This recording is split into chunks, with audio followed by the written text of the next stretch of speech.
Hi everyone, my name is AK and today I'll be talking about my research in digital storytelling and foreign language acquisition. So the main challenge we're trying to address here is students being enrolled in formal foreign language instruction for a multitude of years and still not achieving oral fluency and confidence in their skills in order to be able to apply them in real world settings in environments with speaking with native language speakers. And so currently there's traditional language teaching methods being used that are characterized often by vocabulary and grammar memorization, repetition drills, and translation exercises. And these have all been proven inadequate in addressing the technical skills required for effective oral communication and the psychological barriers that prevent learners from speaking with confidence. And a solution that has been researched is digital storytelling as a pedagogical approach in foreign language education. So, what is digital storytelling exactly? It's a representation of a contemporary evolution of humanity's oldest education practice to the date, and that is the telling of stories to convey knowledge, culture, and experience. It's formally defined as a process of creating a story by combining and editing multimedia elements such as text, animation, music, images, and narration related to a particular topic. These stories can typically range from 3 to 5 minutes in length and transform the ancient art of oral storytelling by weaving together multimodal forms of presentation with the help of technology. So, in the graphic here, you can see the different elements that can be used in order to help students present their work, especially in a foreign language education environment. And what digital storytelling brings to the table is not just the tools that are being used to create the stories, but the skills that students develop by engaging with these story creation methods. We're not just substituting analog stories, but we're transforming the stories and enriching them with multimodal tools. Students are also sharing and connecting perspectives across cultures and contributing and collaborating with their peers, sharing knowledge, bouncing knowledge off of each other that's helping them learn in a collaborative setting. They're also creating personal meaning in the work that they create by, choosing what the story is about, and just choosing what they want to focus on. And that is how we amplify student voices in the classroom and engaging students in their work. So the current research gap that exists, we know that digital storytelling works, and there's already been extensive research performed in various contexts that demonstrate that digital storytelling can enhance speaking skills and learner motivation. But we don't know what exactly makes digital storytelling work and what specific elements drive its effectiveness for different demographics of students, which is very important to understand in terms of being able to apply digital storytelling in various contexts with different student demographics, different um, prerequisite knowledge of a language enabled in order to be able to apply digital storytelling most effectively. We want to understand the cognitive and emotional mechanisms that drive the effectiveness of digital storytelling and how the different modes of DST affect the cognitive and emotional engagement of students.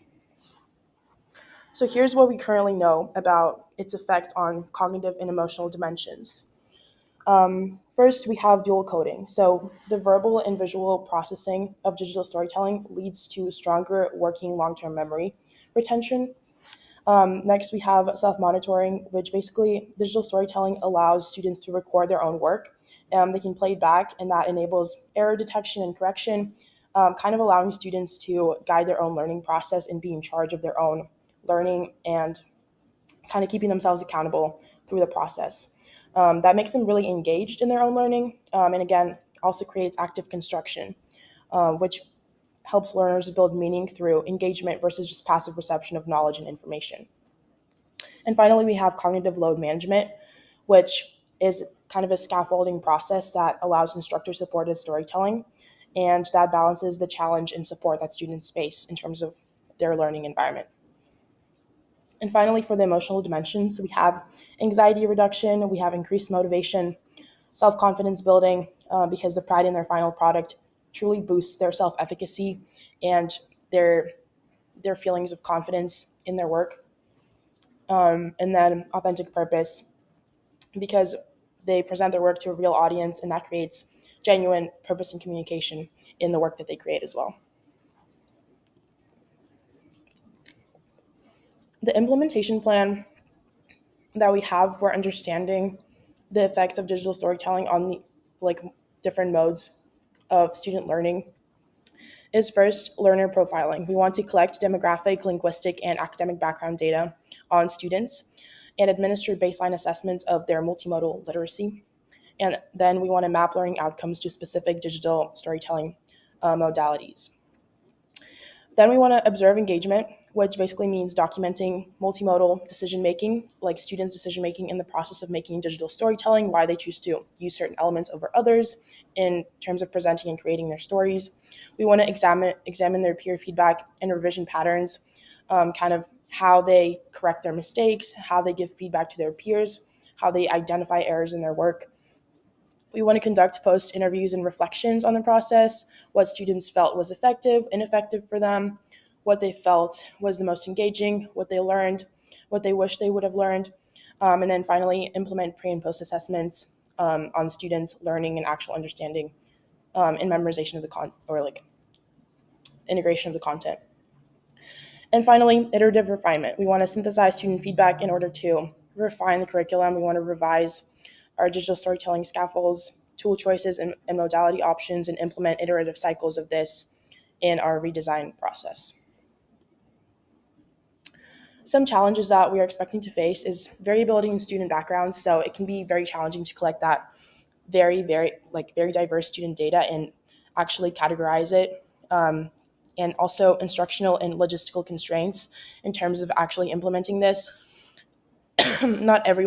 Not all learning environments are faced with the same resources in terms of technical literacy, as well as actually being able to implement this um, fairly fairly technical process. Cognitive overload, because although the scaffolding does help students manage the challenge and support aspect, it can still be pretty challenging in terms of and overwhelming in terms of all of the resources that are available for them in digital storytelling format. Unequal tool familiarity, again, that technological divide, and assessment difficulty in terms of assessing student knowledge and actually understanding what in digital storytelling helped them understand the content and retain the content. But future direction for this research can include identifying modality learner match patterns, how to best match learners with the best mode of digital storytelling for them, automated multimodal analysis tools, so analyzing the impact on student learning, and longitudinal studies that extend just beyond just one course, but over a longer period of students attaining a language. But all of this research can lead to better fluency and confidence in foreign language learners, which is what we're truly trying to achieve here. And yeah, that wraps up the presentation. Thank you so much for your time.